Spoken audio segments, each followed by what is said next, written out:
അതെ, വളരെ സുന്ദരനും സുമുഖനാണ് മധു. അതിനോടൊപ്പം തന്നെ ഈ സംഗീതം കൂടെ ചേർന്നു. നല്ലൊരു കോക്ടെയിലാണ് അത്. എന്തായാലും thank you for the compliment. വേറെ ഒരു ഭാവം വരുന്നില്ലല്ലോ.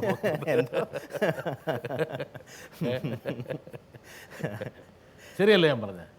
ഈ മധുചേട്ടൻ വളരെ സുന്ദരനാണ്, ഒപ്പം നല്ല ഗായകനും കൂടിയാണ്. ഇത് ഒരുപക്ഷെ ഏത് ചെറുപ്പക്കാരനും ആഗ്രഹിക്കുന്ന ഒരു സവിശേഷമായിട്ടുള്ള ഒരു സിദ്ധിയാണ്. അങ്ങനെ എന്തെങ്കിലും ഉണ്ടെങ്കിൽ എല്ലാം ദൈവത്തിൻ്റെ അനുഗ്രഹം തീർച്ചയായിട്ടും. ഇത് മധു ഞാൻ മാത്രം നിരീക്ഷിക്കുന്ന കാര്യമല്ല. ഇപ്പം മധു എന്നുള്ള ഗായകനെ വളരെ അടുത്ത് നിന്ന് നോക്കുന്ന, മധുവിനെ ഒബ്സർവ് ചെയ്യുന്ന ഒരുപാട് ആൾക്കാർ ഒരുപക്ഷെ ശ്രദ്ധിച്ചിട്ടുള്ളൊരു ഘടകമാണ് ഞാൻ പറഞ്ഞത്.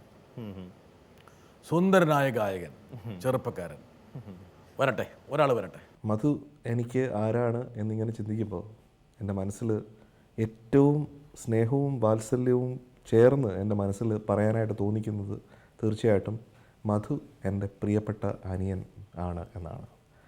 പ്രൊഫഷണലി ഒരുപക്ഷെ ഞാൻ ഏറ്റവും ഇഷ്ടപ്പെടുന്ന ഒരു ഗായകനാണ്, ഞാൻ ആദരിക്കുന്ന ഒരു ഗായകനാണ്.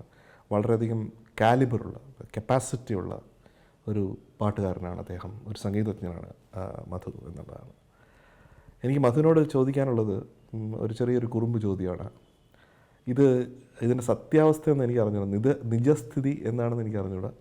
പക്ഷെ പറഞ്ഞു കേട്ടിട്ടുള്ള കാര്യമാണ്, അതായത് മധുവിനാണ് ഗായകരുടെ ഇടയിൽ ഏറ്റവും അധികം ആരാധികമാർ എന്നുള്ളൊരു കാര്യം. ഇത്ര അധികം ആരാധികമാരാകുമ്പോൾ ഇവരൊക്കെ എങ്ങനെ മാനേജ് ചെയ്യുന്നു മധു? താങ്ക് യു കുട്ടൻ ചേട്ടാ, എന്നെ പറ്റി കുറച്ച് നല്ല കാര്യങ്ങൾ പറഞ്ഞതിൽ.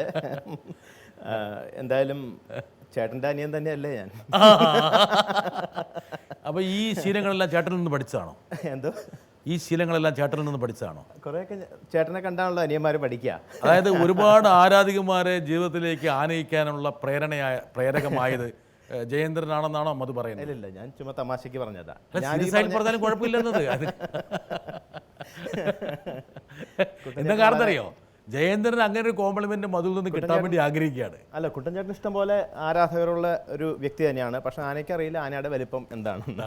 അതുപോലെയാണ് കുട്ടൻ ചേട്ടൻ്റെ കാര്യം. എന്തായാലും കുട്ടൻചേട്ടൻ മാത്രമല്ല, ഞാൻ കാരണം വെച്ചാൽ ഞാനിത് ഒരുപാട് പേരെടുത്ത് ചോദിച്ചപ്പോൾ അവരുടെ മനസ്സിലേക്ക് ആദ്യം കടന്നത് മധു എന്നുള്ള ഗായകനെ എല്ലാവരും അപ്രിഷ്യേറ്റ് ചെയ്യുന്നു. അതുപോലെ മധു എന്നുള്ള വ്യക്തി ഒരുപക്ഷെ എമിനേറ്റ് ചെയ്യുന്ന ഒരു ഫീലിങ്ങിനെ കുറിച്ചും ആൾക്കാർ പറയുന്നു.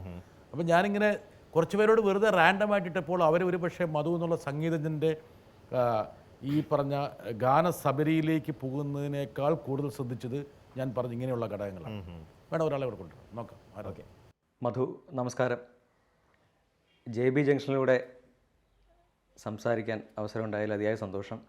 പലപ്പോഴും നമ്മൾ ഒരുമിച്ച് പല വേദികളിലും പാടുമ്പോഴും അല്ലാത്തപ്പോഴൊക്കെ എനിക്ക് മധുവിനോട് ചോദിക്കാൻ തോന്നാറുള്ളത് വളരെ പവർഫുള്ളായിട്ട് പാടുന്ന മധുവിൻ്റെ ആലാപനത്തിൻ്റെ രഹസ്യം എന്താണ് എന്നാണ്. പക്ഷേ ഈ ഒരു അവസരത്തിൽ അത് വെളിപ്പെടുത്തണമെന്ന് ഞാൻ പറയുന്നില്ല. മറ്റൊരു ചോദ്യമാണ് ചോദിക്കാനുള്ളത്. മധു, എനിക്ക് തോന്നുന്നത് നിലവിൽ മലയാളത്തിൽ നിന്നുള്ള ഒരു ഗായകരിൽ സൗത്ത് ഇന്ത്യയിലെ എല്ലാ ഭാഷയിലും പാടുന്ന ഒരേ ഒരാൾ മധു തന്നെയാണെന്നാണ് എൻ്റെ അറിവ്. ആ നിലയ്ക്ക് ഒരു ഗായകൻ എന്നുള്ള നിലയിൽ ധാരാളം ആരാധകർ മധുവിനുണ്ടാകും. അതിൽ എനിക്ക് തോന്നുന്നു കൂടുതലായും സ്ത്രീകളോ പെൺകുട്ടികളോ ആയിട്ടുള്ള ആരാധകരായിരിക്കും. ഇവരെ എങ്ങനെ നിയന്ത്രിക്കാൻ സാധിക്കുന്നു എന്നാണ് എനിക്ക് ചോദിക്കാനുള്ളത്. ഇവരെ നിയന്ത്രിക്കുന്നു എന്നെങ്ങനെയാണ് മൂപ്പർ ഉദ്ദേശിക്കുന്നത്? മനസ്സിലായില്ല. എന്തായാലും ഞാനായിട്ട് ആരെയും നിയന്ത്രിക്കാറില്ല. ഞാൻ എന്നെ കൊണ്ടാവുന്ന രീതിയിൽ ഞാൻ എന്നെ തന്നെ സ്വയം നിയന്ത്രിച്ച്, അതായത് ഇപ്പോൾ സോഷ്യൽ മീഡിയകളെല്ലാം വളരെ കുറവായിട്ടാണ് ഞാൻ ഫേസ്ബുക്കിലെല്ലാം വളരെ അപൂർവമായിട്ടേ കയറാറുള്ളൂ. എന്നാൽ ആരാധകരൊന്നും നഷ്ടപ്പെടാതിരിക്കാൻ ഞാൻ ശ്രമിക്കാറുണ്ട്. കാരണം ഒരു കലാകാരനെ സംബന്ധിച്ചിടത്തോളം ആരാധകർ അവരുടെ വിലപ്പെട്ട സ്വത്താണ്. അപ്പോൾ ആരെയും പിണക്കി അയക്കണം. മധു വിചാരിക്കുന്നുണ്ടാവും എന്തുകൊണ്ടാണ് JB ജംഗ്ഷൻ ഈ ഒരു നോട്ടിൽ ആരംഭിച്ചതെന്ന്. എന്താ കാരണം എന്ന് വെച്ചാൽ ഞാനിങ്ങനെ മധുവിനെക്കുറിച്ച് പ്രതികരിച്ചവരുടെ പട്ടിക നോക്കിയപ്പോൾ അതിൽ ഭൂരിപക്ഷം പേരും 3-4 പേര് മധുവിനെക്കുറിച്ച് ഈ ഒരു ഘടകമാണ്. മധുവിൻ്റെ ആരാധക വൃന്ദം, ആരാധക എന്നല്ല പറഞ്ഞ ആരാധികമാരെ കുറിച്ചാണ് അവർ ഏറ്റവും കൂടുതൽ വേവലാതിപ്പെട്ടത്. അത് ശരി. വേണം ഒരു സാക്ഷ്യപത്രം കൂടെ. എൻ്റെ ദൈവം, കുടുംബം കലക്കാൻ വേണ്ടിയാണോ? എല്ലാവർക്കും അറിയാം. ഒരുപാട് ഫാൻസ് ഉണ്ട്.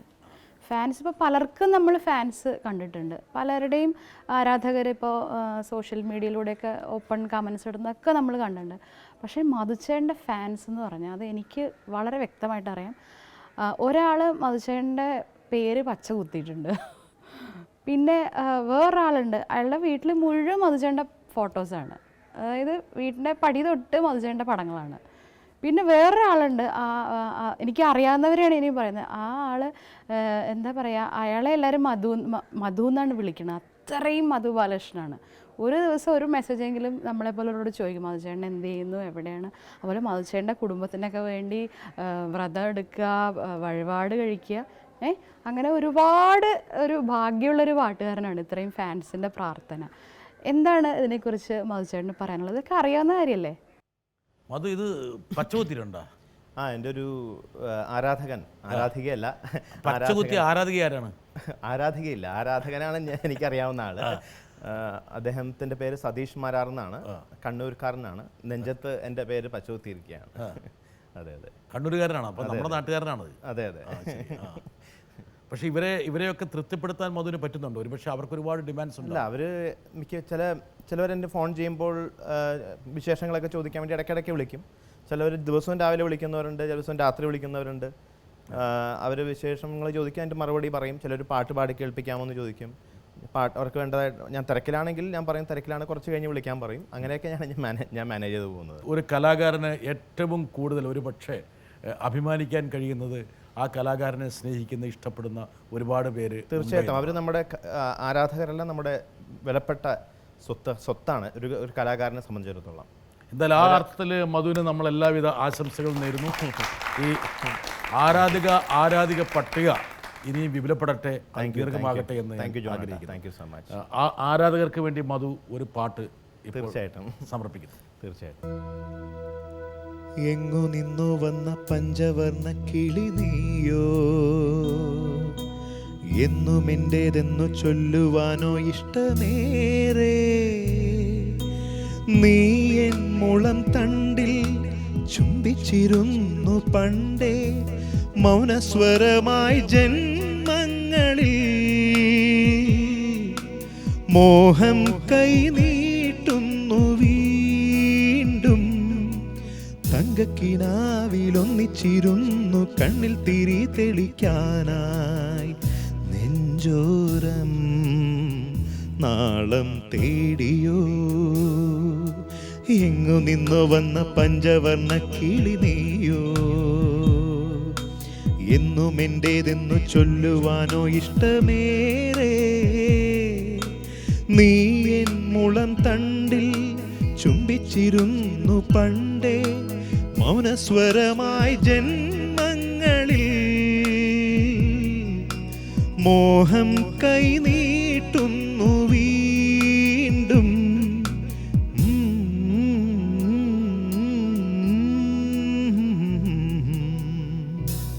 നെഞ്ചോരം നാളം തേടിയോ.